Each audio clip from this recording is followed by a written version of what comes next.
ನಮಸ್ಕಾರ, ರಿವ್ಯೂ ಚಾನಲ್ಗೆ ಸ್ವಾಗತ. ನಾನು ಸೌಖ್ಯ ಗಾಂವ್ಕರ್. ಈ ಬಾರಿಯ ಟ್ರಂಪ್ ಮತ್ತು ನರೇಂದ್ರ ಮೋದಿ ಮೀಟಿಂಗ್ ಇಡೀ ಜಗತ್ತಿನ ಕೇಂದ್ರ ಬಿಂದುವಾಗಿ ಗಮನ ಸೆಳೀತು. ಎಲ್ಲೆಡೆ ಸಿಕ್ಕಾಪಟ್ಟೆ ಕುತೂಹಲ. ಭಾರತದಲ್ಲೂ ಕೂಡ ಟ್ರಂಪ್ ಬರ್ತಾ ಇದ್ದ ಹಾಗೆ ಜಗತ್ತಿಗೆ ಶಾಕ್ ಕೊಟ್ಟ ರೀತಿ. ಭಾರತಕ್ಕೆ ಸದ್ಯಕ್ಕಂತೂ ಅಂಥದ್ದೇನು ಆ್ಯಕ್ಷನ್ ಎಫೆಕ್ಟ್ ಆಗಲಿಲ್ಲ. ಮುಂದೇನು ಅನ್ನುವಂಥ ಆತಂಕದ ಪರಿಸ್ಥಿತಿಯಲ್ಲಿ ಈ ವಲಸಿಗರು, ಅಕ್ರಮ ವಲಸಿಗರನ್ನು ಹೊರದಬ್ಬಿದ್ದು ಮತ್ತು ಟ್ಯಾರಿಫ್, ಬೇರೆ ದೇಶಗಳ ಮೇಲಿನ ಪ್ರಹಾರ, ಈ ಹೊತ್ತಲ್ಲಿ ಭಾರತ ಕಥೆ ಏನು ಮುಂದೆ ಅನ್ನುವ ಪ್ರಶ್ನೆ ದೊಡ್ಡ ಮಟ್ಟದಲ್ಲಿ ಉತ್ತರ ತಗೊಂಡು ಬರ್ತಾರಾ ಮೋದಿ, ಪರಿಹಾರವನ್ನು ತಗೊಂಡು ಬರ್ತಾರಾ ಮೋದಿ ಅಂತ ಕಾಯ್ತಾ ಇದ್ದ ಹೊತ್ತಲ್ಲಿ ಮಹತ್ವದ ಬೆಳವಣಿಗೆಗಳಾಗಿವೆ. ಭಾರತಕ್ಕೆ ಮೋದಿಗೆ ಟ್ರಂಪ್ ಕೊಟ್ಟಿರುವಂಥ ರೆಸ್ಪಾನ್ಸ್ ಹೇಗಿದೆ? ಬಾಂಗ್ಲಾದೇಶಕ್ಕೆ ಸಂಬಂಧಪಟ್ಟಂತೆ ಅತಿ ದೊಡ್ಡ ಬೆಳವಣಿಗೆಯ ಸುಳಿವೊಂದು ಸಿಗ್ತಾ ಇದೆ. ಎಲ್ಲ ಒನ್ ಬೈ ಒನ್ ನಿಮ್ಮ ಮುಂದೆ ಇಡ್ತಾ ಹೋಗ್ತೀವಿ. ಮಿಸ್ ಮಾಡಿದ್ರೆ ನಮ್ಮ ಚಾನಲ್ನ ಸಬ್ಸ್ಕ್ರೈಬ್ ಮಾಡಿ, ನಿಮ್ಮ ಅಭಿಪ್ರಾಯ ಕಮೆಂಟ್ ಮಾಡಿ ತಿಳಿಸಿ. ಎಸ್ ವೀಕ್ಷಕರೇ, ನರೇಂದ್ರ ಮೋದಿ ಹೋಗಿ ಇಳಿಯೋ ಹೊತ್ತಲ್ಲಿ ಮತ್ತು ಹೋಗಿ ಇಳಿದ ಮೇಲೆ ಒಂದಿಷ್ಟು ಇಂಟ್ರೆಸ್ಟಿಂಗ್ ಬೆಳವಣಿಗೆಗಳಾಗಿವೆ. ಅವೆಲ್ಲ ಒಂದಕ್ಕೊಂದು ಸಂಬಂಧಪಟ್ಟಂಥದ್ದು. ಭಾರತಕ್ಕೆ ಬಹಳ ದೊಡ್ಡ ಮಟ್ಟದಲ್ಲಿ ಅನುಕೂಲ ಆಗುವಂಥದ್ದೇ. ನೋಡಿ, ನರೇಂದ್ರ ಮೋದಿ ಹೋಗಿ ಇಳಿಯುವ ಸ್ವಲ್ಪ ಹೊತ್ತಿನ ಮುಂಚೆ Tulsi Gabbard USA director of national intelligence ಅಧ್ಯಕ್ಷರಾಗಿ, ನ್ಯಾಷನಲ್ ಇಂಟೆಲಿಜೆನ್ಸ್ ಡೈರೆಕ್ಟರ್ ಆಗಿ ನೇಮಕ ಆದರು. ಅವರ ಕನ್ಫರ್ಮೇಷನ್ ಸ್ವಲ್ಪ ಹೊತ್ತಿನ ಮುಂಚೆ ಆಯಿತು. ಭಾರತದ ಜೊತೆಗೆ ಅತ್ಯುತ್ತಮ ಸಂಬಂಧವನ್ನು ಹೊಂದಬೇಕು ಅಂತ ಸದಾ ಪ್ರತಿಪಾದಿಸುವಂತಹ, ಅದು ಖಲಿಸ್ತಾನಿ ವಿಷಯ ಆಗಬಹುದು ಅಥವಾ ಬಾಂಗ್ಲಾದೇಶ ಇಶ್ಯೂ ಆಗಬಹುದು, ಭಾರತ ಅಮೆರಿಕದ ನಡುವೆ ಯಾವುದೇ ಸಮಸ್ಯೆ ಬರಬಾರ್ದು, ಇಂತಹ ವಿಚಾರಗಳನ್ನು ಬೇರೆ ರೀತಿಯಲ್ಲಿ ಅಡ್ರೆಸ್ ಮಾಡಬೇಕು ಅಂತ ಸದಾ ಭಾರತಕ್ಕೆ ಅನುಕೂಲವಾಗುವಂತಹ ವಿಚಾರಗಳನ್ನು ಮಂಡಿಸ್ಕೊಂಡು ಬಂದಿದ್ದಾರೆ ತುಳಸಿ ಗಬ್ಬಾರ್ಡ್. ಭಾರತದ ಮೂಲದವರು ಇವತ್ತು ಅಮೆರಿಕ ಟ್ರಂಪ್ ಟೀಮಲ್ಲಿರೋರು ತುಂಬ ಜನ ಇದ್ದಾರೆ. ಮೋದಿ ಹೋಗಿ ಇಳಿಯೋ ಹೊತ್ತಲ್ಲಿ ತುಳಸಿ ಗಬ್ಬಾರ್ಡ್ ಕನ್ಫರ್ಮೇಷನ್ ಆಗುತ್ತೆ ಮತ್ತು ಅವರ ಫಸ್ಟ್ ಮೀಟಿಂಗ್, ಅಂದರೆ ಕನ್ಫರ್ಮೇಷನ್ ಆದಮೇಲೆ ಫಸ್ಟ್ ಮೀಟಿಂಗ್ ನರೇಂದ್ರ ಮೋದಿ ಅವ್ರ ಜೊತೆಗೆ ನಡೆಯುತ್ತೆ ಅನ್ನೋದು ವೆರಿ ಇಂಟ್ರೆಸ್ಟಿಂಗ್. ಅವರೀಗ 18ಕ್ಕೂ ಅಧಿಕ intelligence agencies US intelligence agency ಅಂದರೆ ಅದು ಜಗತ್ತಿನಲ್ಲಿ ಯಾವ ರೀತಿ ಸ್ಟ್ರಾಂಗ್ ಅನ್ನೋದು ಗೊತ್ತು. ಅದೆಲ್ಲದಕ್ಕೂ ಚೀಫ್ ತುಳಸಿ ಗಬ್ಬಾರ್ಡ್ ಮೀಟ್ ಆಗಿ ಬಂದಿದ್ದಾರೆ ನರೇಂದ್ರ ಮೋದಿ. ತುಳಸಿ ಗಬ್ಬಾರ್ಡ್ ಎಂಟ್ರಿ ಮಾತ್ರ ಭಾರತಕ್ಕೆ ಬಹಳ ಬಹಳ ಪ್ಲಸ್ ಅಂತ ಹೇಳಲಾಗ್ತಾ ಇದೆ. ನೋಡಿ, ಮತ್ತೊಂದು ಬೆಳವಣಿಗೆ. ನರೇಂದ್ರ ಮೋದಿ ಹೋಗಿ ಇಳಿಯೋ ಹೊತ್ತಲ್ಲಿ ರಷ್ಯಾ ಮತ್ತು ಅಮೆರಿಕ ಮೊದಲ ಬಾರಿಗೆ ಯುಕ್ರೇನ್ ರಷ್ಯಾ ಯುದ್ಧದ ಪರಿಸ್ಥಿತಿ ಬಿಗಡಾಯಿಸ್ತಾನೆ ಇರೋ ಹೊತ್ತಲ್ಲಿ ಮೊಟ್ಟ ಮೊದಲ ಬಾರಿಗೆ ಈ ಕಠಿಣ ಪರಿಸ್ಥಿತಿ ಉದ್ಭವ ಆದಮೇಲೆ ಮೊಟ್ಟ ಮೊದಲ ಬಾರಿಗೆ ಅಮೆರಿಕ ರಷ್ಯಾ ನಡುವಿನ ಮಾತುಕತೆ, ಇದನ್ನು ಬಗೆಹರಿಸುವ ನಿಟ್ಟಿನಲ್ಲಿ ಟ್ರಂಪ್ ಮಧ್ಯಸ್ಥಿಕೆ ವಹಿಸ್ತಾರೆ. ಭಾರತ ಯಾವತ್ತೂ ನ್ಯೂಟ್ರಲ್ ಅಲ್ಲ, ಶಾಂತಿಯ ಸೈಡನ್ನು ತಗೊಳುತ್ತೆ. ನಾವು ಶಾಂತಿಯ ಸೈಡನ್ನು ತಗೊಳ್ತೀವಿ, ಅದರಲ್ಲಿ ಡೌಟೇ ಇಲ್ಲ. ಮತ್ತು ಟ್ರಂಪ್ ಈ ಯುದ್ಧವನ್ನು ಕೊನೆಗಾಣಿಸುವ ನಿಟ್ಟಿನಲ್ಲಿ ಬಹಳ ಮಹತ್ವದ ಹೆಜ್ಜೆಯನ್ನು ಇಡಲಿದ್ದಾರೆ ಅಂತ ನರೇಂದ್ರ ಮೋದಿ ಅವರು ಬಿಗ್ ಮೆಸೇಜ್ ಒಂದನ್ನು ಪಾಸ್ ಮಾಡಿದ್ದಾರೆ. ಇದು ಯುದ್ಧದ ಸಮಯ ಅಲ್ಲ ಅಂತ ನಾನು ಬಹಳ ಹಿಂದೆನೇ ಪುಟಿನ್ಗೆ ಹೇಳಿದ್ದೀನಿ. ನಾವು ಶಾಂತಿಯ ಸೈಡನ್ನು ತಗೊಳ್ತೀವಿ ಅನ್ನುವಂಥ ಮೆಸೇಜನ್ನು ಕೊಟ್ಟಿದ್ದು. ಈ ಹೊತ್ತಲ್ಲಿ ರಷ್ಯಾ ಜೊತೆಗೆ ಟ್ರಂಪ್ ಮಾತುಕತೆ, ವೆರಿ ಇಂಟ್ರೆಸ್ಟಿಂಗ್ ಬೆಳವಣಿಗೆ ಇದೊಂದು. ಇನ್ನು ಭಾರತಕ್ಕೆ ಸಂಬಂಧಪಟ್ಟಂತೆ ನೋಡೋದಾದರೆ ಹಲವು ಪ್ರಮುಖ ಬೆಳವಣಿಗೆಗಳಾಗಿವೆ. ಆ ಪೈಕಿ 5 ವಿಚಾರಗಳನ್ನು ನಾವು ನೋಡ್ತಾ ಹೋಗೋದಾದ್ರೆ, 2611 ಕ್ರಿಮಿನಲ್, ಮತ್ತೊಬ್ಬ ಕ್ರಿಮಿನಲ್ ತಹವೂರ್ ರಾನಾ, ಈತನನ್ನ ಗಡಿಪಾರು ಮಾಡುವ, ಭಾರತಕ್ಕೆ ಒಪ್ಪಿಸುವಂತಹ ನಿರ್ಧಾರವನ್ನು ಟ್ರಂಪ್ ಮಾಡಿದ್ದಾರೆ. ಮೋದಿ ವಿಸಿಟ್ ಸಮಯದಲ್ಲಿ ಇದೊಂದು ಮಹತ್ವದ ತೀರ್ಮಾನ ಆಗಿದೆ.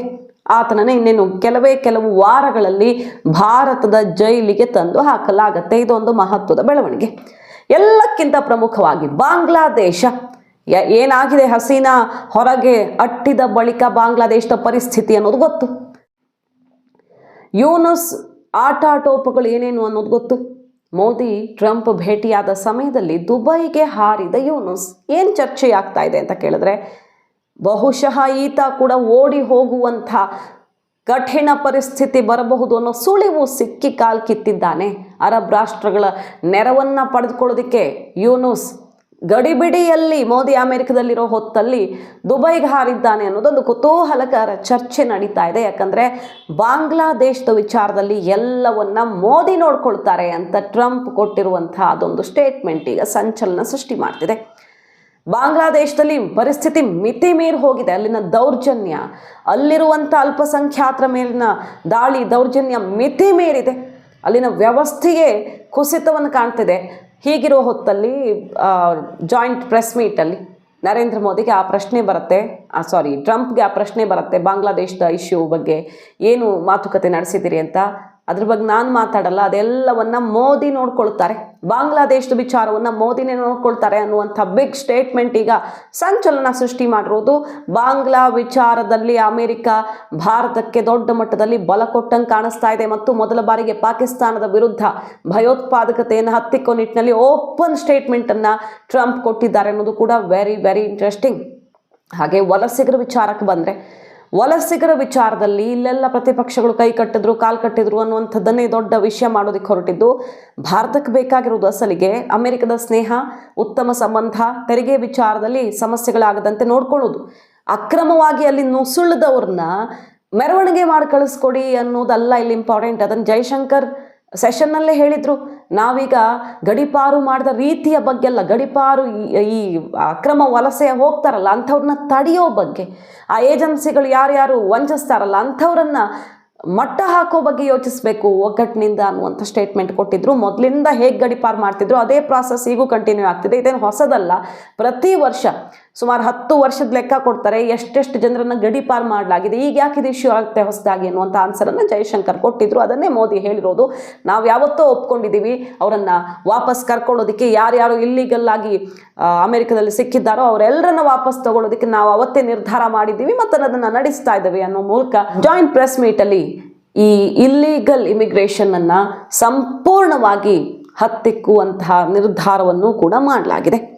ಹಾಗೆ ಭಾರತ ಟ್ಯಾರಿಫ್ಗೆ ಸಂಬಂಧಪಟ್ಟಂತೆ ಏನು ಮೋದಿ ಹೋಗಿ ಇಳಿಯೋ ಹೊತ್ತಲ್ಲಿ ರೆಸಿಪ್ರೋಕಲ್ ಟ್ಯಾರಿಫ್ ಬಗ್ಗೆ ಒಂದು ಬಿಗ್ ಅನೌನ್ಸ್ಮೆಂಟ್ ಆಯಿತು. ಅಂದರೆ ಯಾವ ದೇಶ ಎಷ್ಟು ಟ್ಯಾರಿಫ್ ಹಾಕತ್ತೋ ಅಷ್ಟೇ ನಾವು ಹಾಕ್ತೀವಿ. ಯಾಕೆ ಸಮಸ್ಯೆ? ಸುಮ್ಮನೆ ನಮಗೆ ತಲೆನೋವೇ ಬೇಡ, ಜಾಸ್ತಿನೂ ಬೇಡ, ಕಡಿಮೆನೂ ಬೇಡ, ನೀವೆಷ್ಟು ಹಾಕ್ತಿರೋ ನಾವು ಅಷ್ಟೇ ಹಾಕ್ತೀವಿ ಅನ್ನುವಂಥ ಒಂದು ಅನೌನ್ಸ್ಮೆಂಟ್ ಮಾಡಿದ್ರು. ಅದು ಸುಮಾರು ರಾಷ್ಟ್ರಗಳಿಗೆ ದೊಡ್ಡ ಹೊಡೆತ. ಅದರಲ್ಲೂ ಭಾರತಕ್ಕೆಲ್ಲ ಅಮೆರಿಕ ಬಿಗ್ಗೆಸ್ಟ್ ಮಾರ್ಕೆಟ್, ಹಾಗಾಗಿ ಟಾಪ್ ಟ್ರೇಡ್ ಪಾರ್ಟ್ನರ್ ಆಗಿರೋದ್ರಿಂದ ಭಾರತಕ್ಕೆ ಇದು ದೊಡ್ಡ ನಷ್ಟ ಆಗಬಹುದಾ ಅನ್ನೋ ಒಂದು ಆತಂಕ ಶುರುವಾಯಿತು. ಆದರೆ ಮೋದಿ ಜೊತೆಗೆ ಇಂಥದ್ದು ಯಾವುದೇ ಚರ್ಚೆನ ಪರ್ಟಿಕ್ಯುಲರ್ ಆಗಿ ಮಾಡಿಲ್ಲ.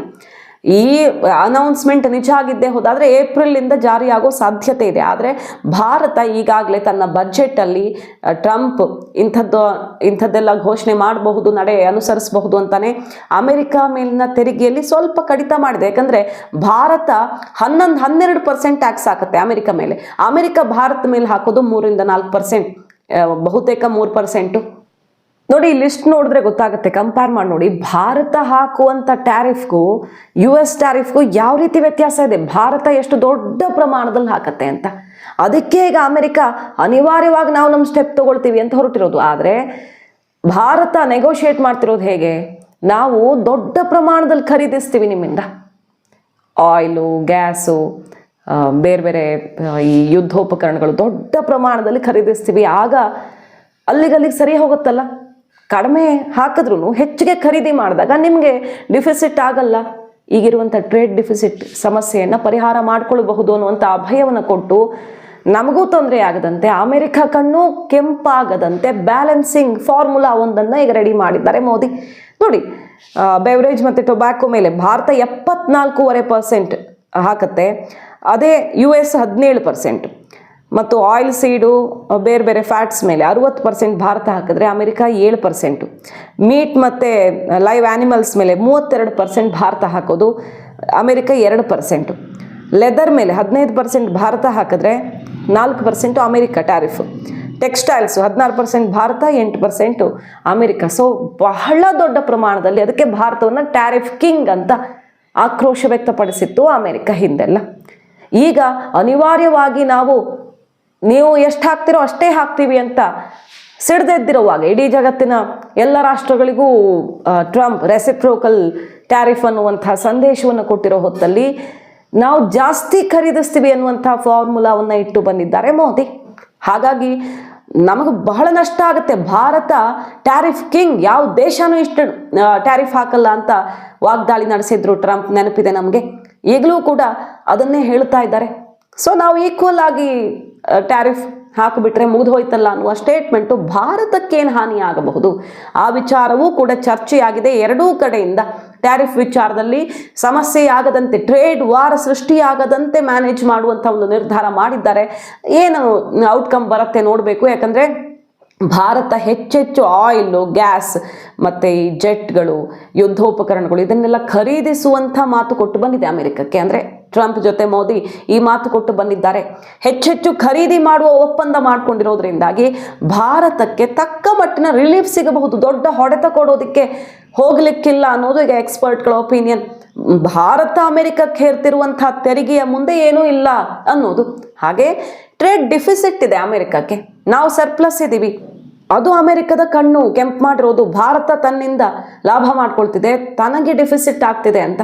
ಹಾಗಾಗಿ ಒಂದಿಷ್ಟು ಬದಲಾವಣೆಗಳಾಗಬಹುದು, ಆದರೆ ಅತಿ ಹೆಚ್ಚಿನ ಪ್ರಭಾವವನ್ನು ಬೀರ್ಲಿಕ್ಕಿಲ್ಲ. ಅದು ಸಣ್ಣ ಪ್ರಮಾಣದಲ್ಲಿ ಆಗಬಹುದು ಅಂತಾನು ಈಗ ಎಕ್ಸ್ಪ್ಲನೇಷನ್ ಕೇಳಿ ಬರ್ತಾ ಇದೆ. ಯಾಕಂದರೆ ಆಲ್ರೆಡಿ ಅದಕ್ಕೆ ಭಾರತ ಸರ್ಕಾರ ಒಂದಿಷ್ಟು ತೆರಿಗೆಯನ್ನು ಇಳಿಸೋ ಮೂಲಕ, ಫಾರ್ ಎಕ್ಸಾಂಪಲ್ ಈ ಮೋಟರ್ ಸೈಕಲ್, ಹಾರ್ಲಿ ಡೇವಿಡ್ಸನ್ನು, ಟೆಸ್ಲಾ ಪ್ರಾಡಕ್ಟ್ಸ್ಗೆಲ್ಲ ಅನುಕೂಲ ಆಗೋ ರೀತಿಯಲ್ಲಿ ಹೆವಿ ವೆಹಿಕಲ್ ಪಾರ್ಟ್ಸ್ ಮೇಲೆಲ್ಲ ಇಳಿಕೆ ಮಾಡುವ ಮೂಲಕ ಇಂಥದ್ದೊಂದು ಘೋಷಣೆಯನ್ನು ಮಾಡಿಕೊಂಡಿದೆ ಈ ಮೀಟಿಂಗಲ್ಲಿ ಮೋದಿ ಮತ್ತು ಟ್ರಂಪ್.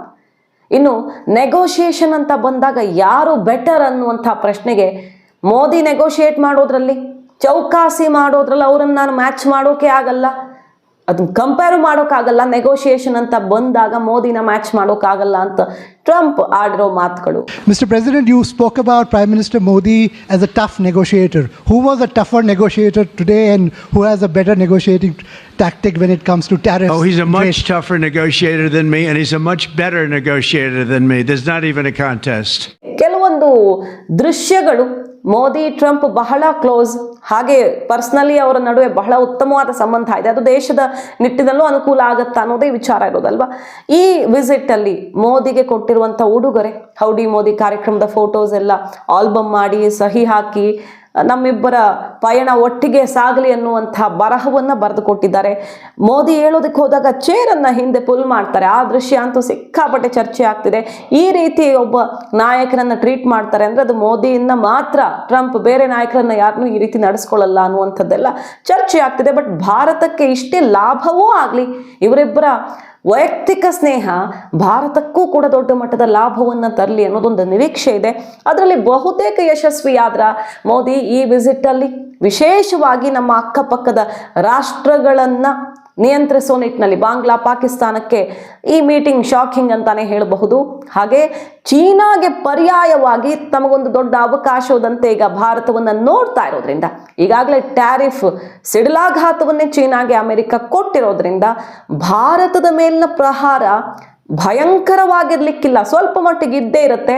ಯಾಕಂದ್ರೆ ಇಲ್ಲಿಂದ ಆಲ್ರೆಡಿ ದೊಡ್ಡ ತೆರಿಗೆ ಇರೋದ್ರಿಂದ, ನಾವು ದೊಡ್ಡ ಪ್ರಮಾಣದಲ್ಲಿ ಟ್ಯಾರಿಫ್ ಹಾಕಿರೋದ್ರಿಂದ ಸ್ವಲ್ಪ ಮಟ್ಟದಲ್ಲಿರಬಹುದು, ಆದರೆ ಭಯಂಕರವಾಗಿರ್ಲಿಕ್ಕಿಲ್ಲ ಅಂತ ಈಗ ಕೇಳಿಬರ್ತಿರೋದು ವಿಶ್ಲೇಷಣೆ. ಮಾಹಿತಿ ನಿಮ್ಗೆ ಇಷ್ಟ ಆಗಿದ್ರೆ ಮಿಸ್ ಮಾಡಿದ್ರೆ ನಮ್ಮ ಚಾನಲ್ನ ಸಬ್ಸ್ಕ್ರೈಬ್ ಮಾಡಿ, ನಿಮ್ಮ ಅಭಿಪ್ರಾಯ ಕಮೆಂಟ್ ಮಾಡಿ ತಿಳಿಸಿ. Thank you.